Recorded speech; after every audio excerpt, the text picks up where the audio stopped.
great. So we're going to pay you $500,000 as an advance paid for the next album. Guess who is going to be able to recoup that money? It is the record label. I've been doing music since I was 4. I've been a music attorney now for almost 10 years, and I do the big deals with the big labels. And specifically, you might be thinking of Warner and Sony and Universal, right? The big 3, and then all their little imprints underneath that. You guys have questions in regards to major record label deals and really just record label deals in general. And so today, I'm gonna pull the curtain back. I want you to see what the fine print looks like, and I'm gonna specifically show you what one of these deals, which ended up being in the 7 figures. It was a big deal, big boy, big label, all the things. And I'm going to show you what this looks like because you need to understand how these agreements are structured because a lot of you are working towards trying to get signed with a major record label, which is great. And even if you don't, and you kind of go more of the route of just starting your own label, becoming your own music business because you have to build, it's literally the same route. And so we'll talk about that. Anyway, so let's jump into this. Give this video a like if you are excited. Let's go. All right, so for confidentiality purposes, I have blacked out all the confidential information, but this is from a major label and I was the attorney of record on this, so that's why you do see my information. All right, so this is a proposal. Now, this proposal is the outline of the entire deal. The final agreement is between 20 to 40 pages, okay? But the proposal, which is, looks like 4. Yeah, so 4. So this is just the outline of the agreement, and this is going to give you all the stuff that you need to understand label agreements. So this is an exclusive recording agreement proposal. And so, dear Krystle, we, the label, we're writing on behalf of, we're reaching out to you in regards to your artist. We want to sign your artist, and so this is what we are offering. A Music Attorney is your #1 legal resource for artists, producers, and record labels. Get contract templates, one-on-one legal advice, free master classes, and everything you need for your music business. Go to topmusicattorney.com. So territory, it's going to be, basically exclusivity for all of the places, all of the universe, the term. And, as I noted, there's going to be some things, a lot of things that I have blacked out, but because I've been doing this for the last 10 years, I'm going to tell you what is normal and where this kind of fell within all of that.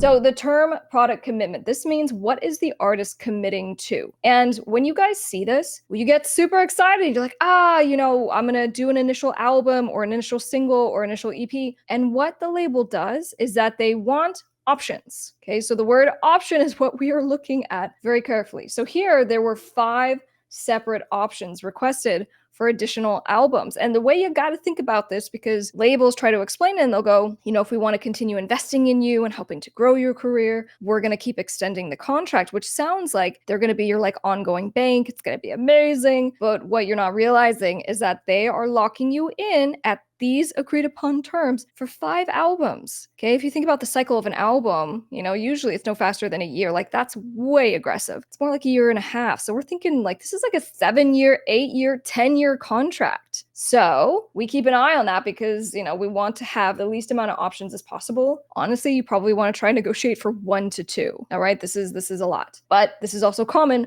for a major label deal. So then we talk about the advances, the recording fund. So label will pay the fully recoupable all-in recording funds, meaning the advance, the stuff that's paid upfront to put money in your pocket, to get you in the studio, to pay for your music videos, and then all the additional expenses paid thereafter. All of this is considered the recording cost, and all of it is recoupable by the label. So label will be responsible for administering the recording costs. So, they do all the money stuff, which in one breath, it's great because they're handling all of that stuff. And then in the other, not so good, because then that's why we so infamously get into these disputes with record labels, because there's no transparency. We don't know where the $50,000 to that music video, was that really $50,000? I don't know, but they're not going to tell you.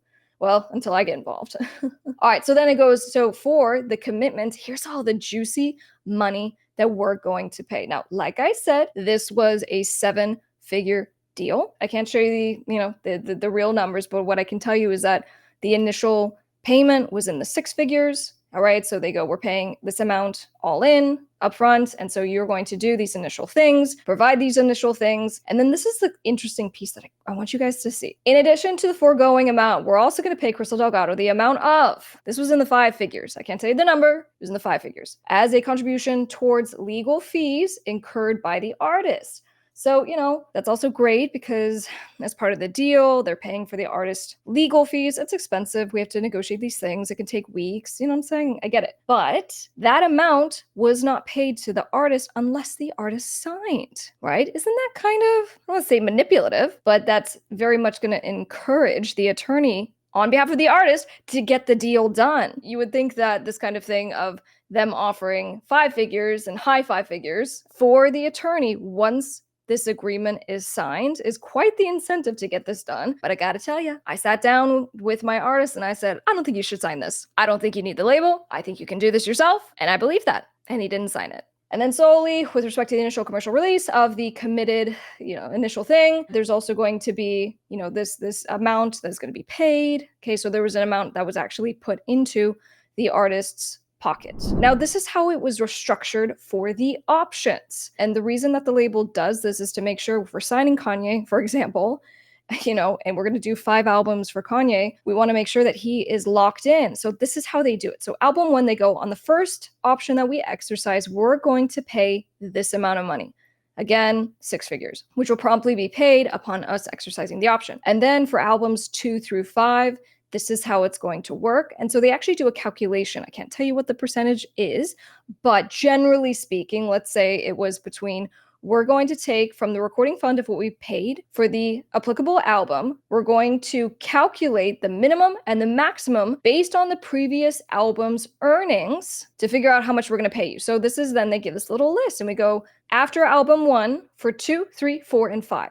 There's going to be a minimum and a maximum. The way that it works is that for the minimum and maximum, let's say, for argument's sake, the lowest amount that they could go is $200,000 for album number 2. And the maximum amount that they're going to go is, let's say, $500,000. That would have been for album 2. The way you want to structure this and the way that we typically structure this is that you get more money the more that you go along, because arguably the artist should be increasing in fandom, in sales, right? Otherwise, the label wouldn't be exercising its options. So if the label is exercising its options, that means the artist is doing well. So that means the artist needs to be getting more money. So then I would argue on our little example for album 3, then the minimum should be 300,000. The maximum should be 600,000. For album 4, we hit 400,000 minimum, 700,000 maximum. And album 5, we have $500,000 minimum, and then $800,000 maximum. But this is done on a calculation based on the performance of the prior 2 albums, but we still have a range. So this is all sounding good. The one thing that I'm always going to say to you, though, is that we go, great, so we're going to pay you, let's say,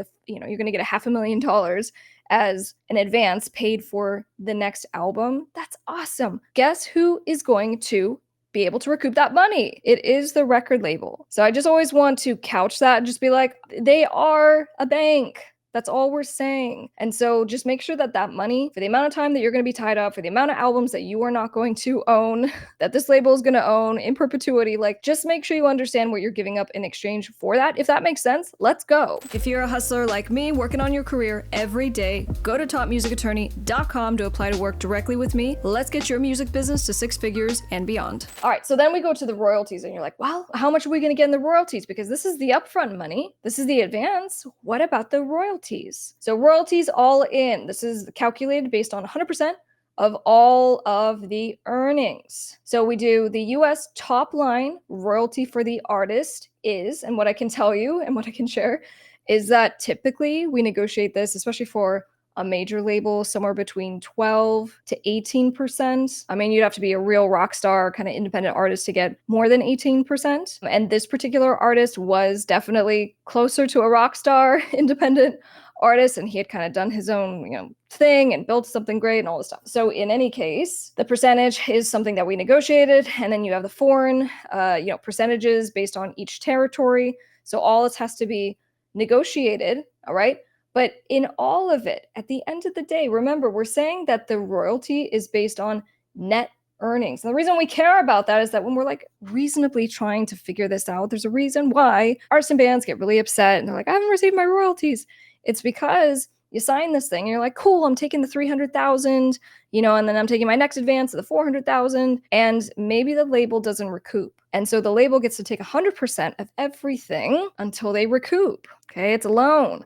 So that's why, you really shouldn't bank on these royalties. And some people, I've had artists who will not take a huge advance because they're like, I don't want to have, I don't want this money owed. I want to start getting my royalties. And so it kind of like pays my rent and all the things. These are all things that we think about, all right? Recoupable costs, nothing is for free. So everything that is paid for by the label during the term of the representation. We talked about this. It's funny that I brought up Ye, right? Formerly known as Kanye. And when he had leaked all of his major label contracts, which he wasn't supposed to do, was a breach of confidentiality. I covered that in detail, and this was, a couple years ago. But I mean, his deal was just as bad as everything else that you would see. And to me, it was surprising, but the amount of money that he still owed, that was kind of rolling, and then he would take further advances. So he just kind of kept getting into more and more debt with these labels, which was just surprising to me. I'm like, you should have the best lawyers ever. What is happening here? So anyway, just keep that in mind. It's added, it's recoupable. And then this is where, all right, pay attention. This is what's called ancillary rights. Ancillary rights is what used to be called the 360 deal. So back in the day, and really not that long ago, the last decade. 360 deals were basically just the label saying, we're going to sign you, we're going to give you an advance, we're going to take a share of the music, but we're taking a share of all the other things too. Your touring, your merchandise, your sponsorships, your TV appearances, all the things, because logically, if we're going to help to make you a big rock star and you go and get all these other opportunities, we should get a little taste of what's going on. So then at some point, I think people started catching on, and what labels did is they stopped calling them 360 deals, and instead they did this. So additional artist deliverables as it relates to live performances, okay, as it relates to ticketing, as it relates to social media, as it relates to, merchandising rights and publishing. It spells out all the different percentages of what the label is going to get, but it also gives commitments. How many times does the artist have to post on social media for the record label? And what I can share, okay, on these, what is defined here as participating rights, you really want to try to negotiate down this number, obviously, as low as it can go. But if a label is like, hey, we're going to take 50% of your touring, no, run for the hills. What is industry standard? What is common is somewhere in between. I would try to negotiate 10 to 15%. A major label is going to try to get you at 20 to 25%. And then depending on the territory, I mean, I've done, deals with big, regional Mexican music bands, and, the labels will be seeking 35, 40%. And so it really depends on where you're at. In the United States, we want to try to get you around 10 to 15%. That's my sweet spot. It is pretty common. It is industry standard at this point. But when they try to get that 20, 25+%, when they're not doing anything, that's where I push back a little bit, okay? And you should as well. So these are all your ancillary activities: entertainment, touring. All right, and that's the end. And guys, remember, this was not the full contract. This was just the overview of the main, what we call material terms.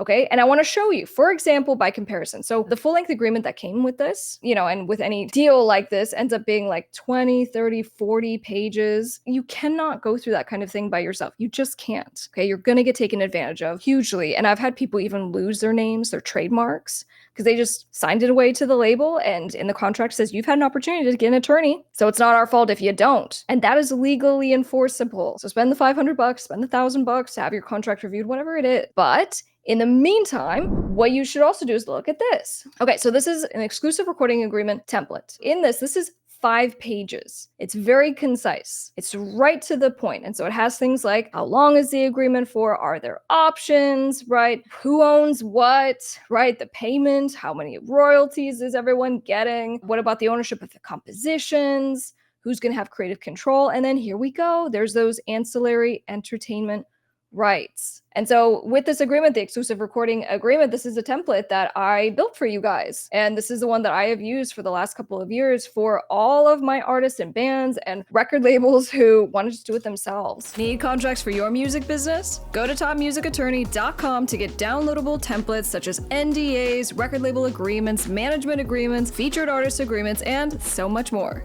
Go to topmusicattorney.com. If you are on the trajectory to sign with a label, then we still need to do the same thing where we build you as your own music business, because labels are looking for people who are already doing this and that they can kind of partner with. And so for example, if you wanted to start your own record label and do this yourself, that's fine. At some point, we can have a buyout with a big label. They just want to see that you have the fans, you have the streams, you have the interest, and then they're going to take you and pour some gas on the fire. And so if you go to the contract section on topmusicattorney.com, this is one of the most popular agreements that you guys get, which is the record label agreement. So if you are interested in starting your own record label and doing this for yourself, like for me, I started Dukes Up Records. My whole thing was about building my own enterprise around myself, my own team, my own marketing, my own everything. And I figured out I could do it myself. And so what we do a lot for clients is that same thing. You build, you get to where you want, and then you decide if you want to sign with another label. Because at the end of the day, you're giving up ownership of the music. And guess the other piece of this. If you don't own the music, when it comes time to sell it, which is a very profitable thing to do, you're not going to be able to participate in that. So I'm not against signing with a record label. Obviously, I do this all the time. I just want to make sure that you are set up for success so you get the best deal. And if you don't need a label, then just do it yourself and become your own label. And if you want some help, feel free to reach out to me. You can apply by going to topmusicattorney.com. I'll talk to you soon.